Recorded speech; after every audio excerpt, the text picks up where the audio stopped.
Geng Akec to come and deliver his closing remarks. It's been a great week. In fact, in my opening remarks, I talked about skeptics and how people often say this is not possible. And somehow part of me was saying, this conference, is it going to be possible? But I think it's possible. It has been done. So thank you to all of you. This is the power of intergovernmental relations. There's nothing magical we have done as a ministry, or as Joseph, or as my team. We saw in the first day, almost the entire government was here. Well, I think they love me, we love each other, but they love the country. They love you, the young people. So they came here to demonstrate their support to you, the young people. That in as much as they are in respective ministries, they stand for the youth. So that's why they came. So thank you to all our ministers. This conference could not have been possible without many, many hands. I think it is almost impossible to list them. But I'd like to start with James Alich. We thought about this idea and I came to him and said, you know, we are a ministry that is basically not funded. And yet, we don't have a choice but to do something. Now we have this beautiful idea of a conference. Could you give us your hall? In fact, initially we had not asked for food, but cleverly we later on encroached. And the beautiful food we've eaten.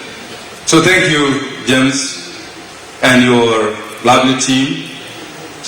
I'm sure you have discussed your ideas, how you need them to support you. We said from day one that this is not a fundraising event. We said that this is not a charity event. I met with so many diplomats and I did not ask for money. Because somehow, when you ask, and then people say, but what about you? What are you doing? So usually in sports you don't ask. You ask for partnership.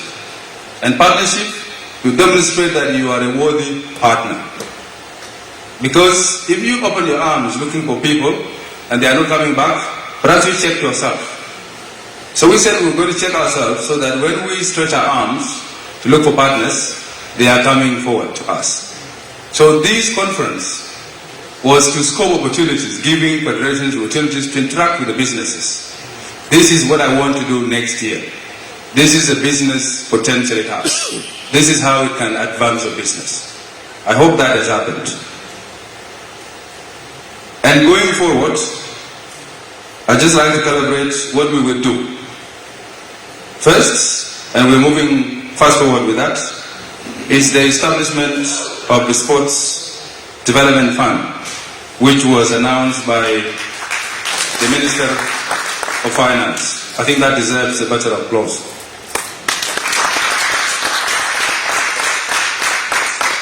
The idea of a development fund is in our sports development policy, but is also in the youth and sports bill, which will be an act of parliament when it is passed. And there we have proposed an establishment of Sports South Sudan that shall become an independent unit and professional body to manage those funds. So to put this forward with the Ministry of Finance, we're told that there are so many stakeholders that are already interested in putting funds there. However, such funds will not be automatically available to federations, because as an independent institution, you will be expected to apply to those funds.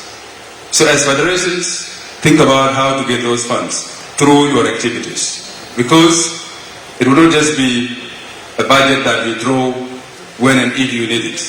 You have to apply. It's going to be a competitive process. But the good news is that that fund will be established. We are also going to sign before the end of the year an MOU to operationalize the establishment of a Sports Science Institute. Because I was amazed here at how we have huge potential and we have huge expertise in people that have studied sports. So that institute will help in professional development of sports. Wrestling, for example, you need to develop rules. How do you play internationally? If you apply to go to Olympics, you need to come with the rules. So that will be the work of that institute. And many of the people that have served in that will join as lecturers. And the University of Juba will manage it. Lastly, this was announced by our guest of honor here, the Minister of Foreign Affairs. An idea we have discussed. We are also going to make sure it's done before the end of the year. Appointment of global ambassadors, sports ambassadors.